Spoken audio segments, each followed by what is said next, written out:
विषय मत्ती 21:1-3 पर चिंतन। मत्ती 21:1-3 में हम देखते हैं कि जब प्रभु यीशु यरूशलेम के निकट पहुंचे तो उन्होंने अपने 2 चेलों को एक विशेष कार्य के लिए भेजा।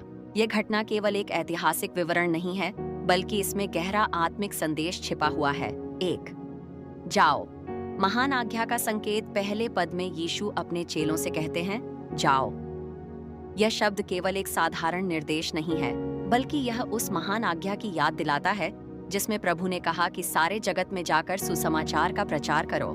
जाओ हमें सक्रिय होने, आगे बढ़ने और परमेश्वर के कार्य में सहभागी बनने के लिए प्रेरित करता है। 2. बंधनों से छुड़ाने का संदेश। दूसरे पद में यीशु कहते हैं कि उन्हें एक बंधी हुई गदही और उसका बच्चा मिलेगा, जिन्हें खोलकर उनके पास लाना है। ये एक प्रतीकात्मक शिक्षा भी है। आज संसार में अनेक लोग विभिन्न प्रकार के बंधनों में जकड़े हुए हैं, जैसे पाप, बीमारी, नशा और गलत आदतें। जब हम सुसमाचार लेकर निकलते हैं तो हमारा कार्य है ऐसे लोगों को इन बंधनों से मुक्त कराकर प्रभु के पास लाना।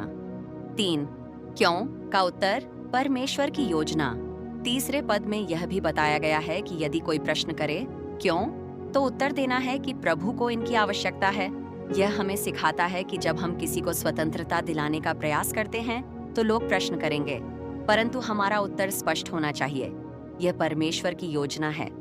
परमेश्वर की योजना हर व्यक्ति के लिए है और उस योजना को पूरा करने के लिए बंधनों से मुक्त होना आवश्यक है। निष्कर्ष, यह वचन हमें 3 महत्वपूर्ण बातें सिखाता है: आज्ञाकारिता, सेवा और उद्धार का कार्य। हमें प्रभु की आज्ञा मानकर आगे बढ़ना है, बंधनों में जकड़े लोगों को छुड़ाना है और यह विश्वास रखना है कि हम परमेश्वर की महान योजना का हिस्सा हैं।